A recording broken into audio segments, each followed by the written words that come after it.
दोस्तों कैसे हैं आप। ये बात है नवंबर 2012 अर्ली मॉर्निंग की, जब एक फिशरमैन होजे सैल्वाडोर अल्वरिंगा जो कि मैक्सिको के एक छोटे से विलेज में अपनी जिंदगी गुजार रहा था, ये जिंदगी गुजारने के लिए फिशिंग करता और फिर इनको बेचकर अपना गुजारा करता। आज का दिन भी होजे अल्वरिंगा के लिए एक नॉर्मल दिन था, जहां वो अर्ली मॉर्निंग उठता और फिर अपनी बोट को लेकर पैसिफिक ओशन में चला जाता। वहां वो सारा दिन फिशेस पकड़ता और कभी उसी दिन शाम को या एक दो दिन में वापस अपने विलेज आ जाता। होजे अल्वरिंगा का रूटीन सिंपल था लेकिन मेहनत वाला था। वो डेली अपनी 25 फीट लंबी बोट को चेक करता, जरूरी सामान रखता और निकल जाता फिशेस पकड़ने डीप ओशन में। पर आज उसके लिए एक अनयूजुअल चीज थी, वो ये कि उसका रेगुलर पार्टनर आज नहीं आ सका था।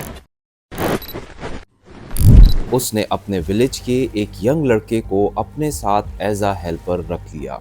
उनका प्लान था कि वो खुले समंदर में 30 घंटे फिशिंग करेंगे और फिर वापस अगले दिन फिशेस से भरे हुए बोट के साथ कोस्ट लाइन पर वापस आएंगे और फिर उनको मार्केट में सेल कर देंगे। पर होजे अल्वरिंगा बिल्कुल अनजान था कि आज का दिन, जिसको वो एक नॉर्मल रूटीन डे समझ रहा है, वो कुछ टाइम गुजरने के बाद एक ना खत्म होने वाले सफर में तब्दील होने वाला था। जो 30 घंटे का सफर सोचकर वो पैसिफिक ओशन में जाने वाला था, वो आगे जाकर 438 डेज में बदल जाएगा। यहाँ आगे बढ़ने से पहले हमें पैसिफिक ओशन के बारे में जानना होगा। दोस्तों, Pacific ocean world largest ocean और डीपेस्ट ओशन है, जो कि अर्थ का 30% सरफेस एरिया बनता है। ये इतना बड़ा और वसी है कि अगर अर्थ के तमाम लैंड एरिया को कंबाइन भी कर दिया जाए तब भी ये उससे ज्यादा बड़ा है। इसकी एवरेज डेप्थ 4000 मीटर है, जबकि इसका एक पॉइंट मारियाना ट्रेंच पर इसकी डेप्थ 11000 मीटर तक जाती है। यानी माउंट एवरेस्ट, जो कि 8848 मीटर है, उससे भी 2200 मीटर ज्यादा है।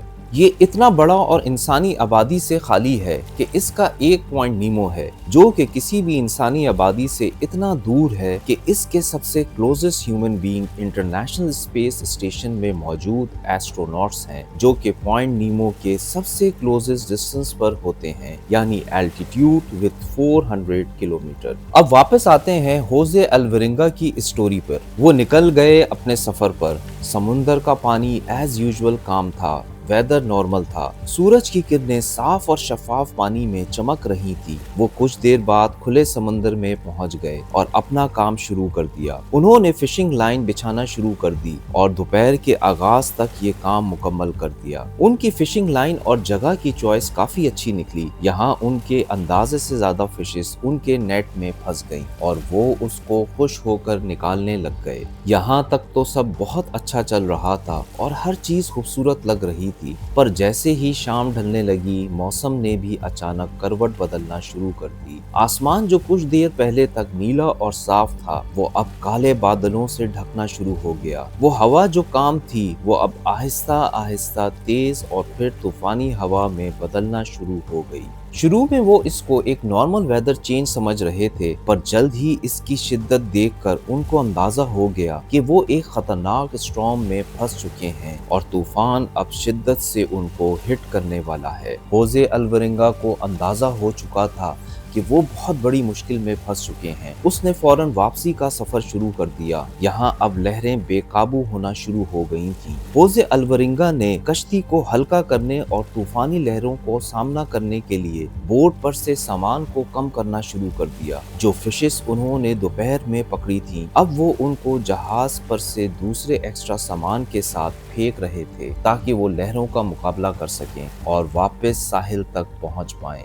होजे अल्वरिंगा की ये हिकमत अमली कामयाब होती हुई दिखने लगी और वो तेज तूफानी हवाओं को और ऊंची ऊंची लहरों का मुकाबला करने में ऑलमोस्ट कामयाब हो गए थे। अब कोस्ट लाइन सिर्फ 15 मील दूर रह गई थी और उनको अपनी मंजिल नजर आने लगी थी। वो खुश थे कि वो इस तूफान से बचने में कामयाब हो गए, पर नेचर को शायद कुछ और ही मंजूर था। कोस्ट लाइन से 15 मील पहले अल्टीमेट डिजास्टर हो गया और बोट के इंजन ने काम करना बंद कर दिया। ان کی بوٹ اب لہروں کے رحم و کرم پر تھی اور طوفان اب شدت سے ان کی بوٹ کو نقصان پہنچا رہا تھا۔ یہ لہریں ایک گھر جتنی بلند ہونا شروع ہو گئی تھیں اور جو کوسٹ لائن کچھ دیر پہلے تک دکھ رہی تھی اب ان کی نظر سے اوجھل ہونا شروع ہو گئی۔ وہ بے بسی سے اب دور ہوتے ہوئے ساحل کو دیکھ رہے تھے۔ میکسیکو کی کوسٹ لائن بہت تیزی سے ان سے دور جاتی جا رہی تھی۔ ان کی بوٹ اب لہروں اور طوفان کے رحم و کرم پر تھی۔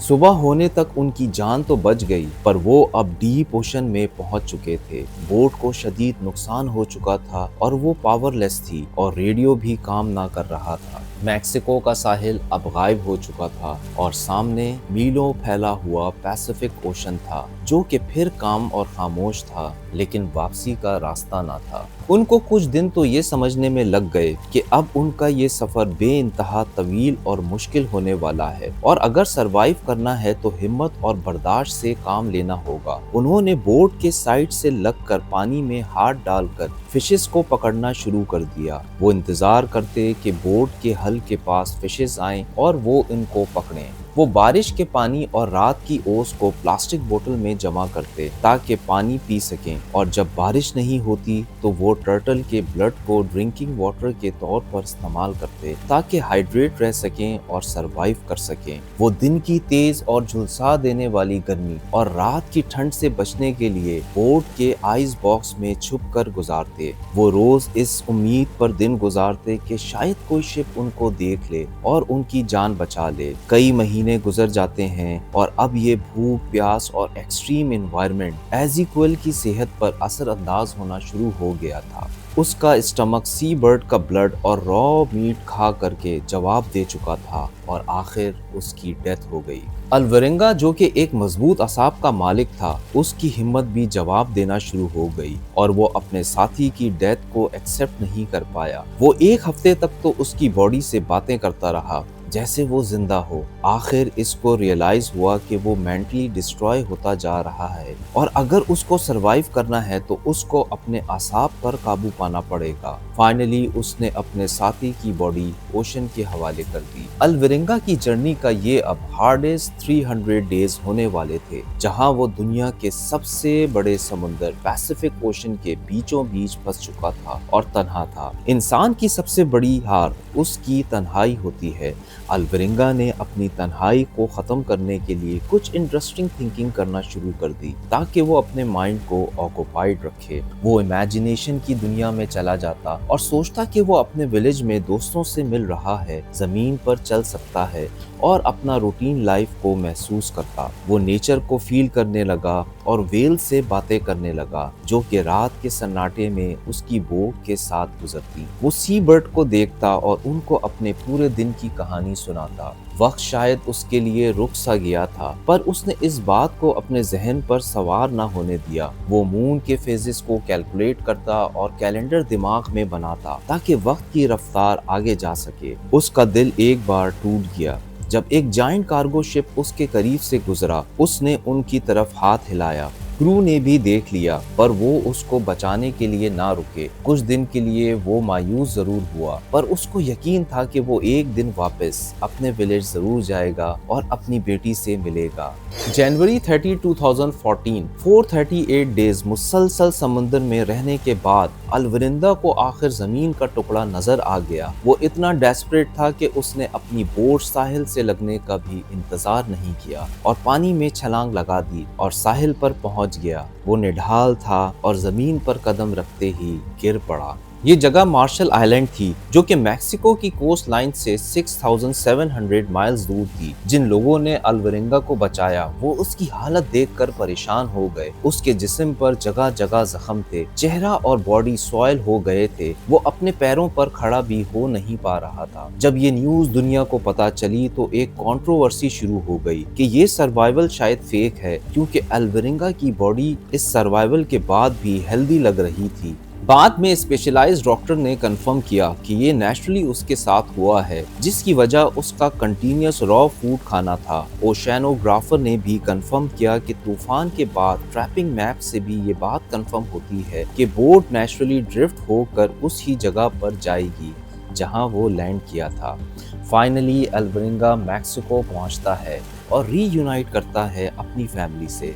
अल्वरिंगा की सर्वाइवल स्टोरी पर एक बुक भी लिखी गई है जो कि बेस्ट सेलिंग बुक बनती है उस टाइम की, पर यहाँ उसके साथ एक कंट्रोवर्सी होती है। एज़िगुल की फैमिली उस पर इल्जाम लगाती है कि अल्वरिंगा ने सरवाइव करने के लिए अपने पार्टनर की बॉडी को ईट किया था। बाद में लाई डिटेक्टर टेस्ट प्रूव करता है कि अल्वरिंगा सच कह रहा है। इसने कंट्रोवर्सी के आगाज में बोला था कि सर्वाइवल के दौरान उसने एज़िगुल से कहा था कि चाहे कितनी ही मुश्किल हालात हो जाएं, वो उसकी बॉडी की रिस्पेक्ट करेगा। ये आज भी लॉन्गेस्ट सोलो सर्वाइवल है ओशन में। अल्वरिंगा का बच जाना एक मैरिकल है इन पैसिफिक ओशन, जो कि 670 माइल्स और 438 डेज की जर्नी थी। वो एक आम फिशरमैन की तरह पैसिफिक ओशन में गया, पर जब उसकी सर्वाइवल की खबर दुनिया को पता चली तो वो एक लेजेंड बन गया। उसका ये यकीन कि वो जरूर एक दिन वापस अपने विलेज जाएगा और अपनी फैमिली से मिलेगा,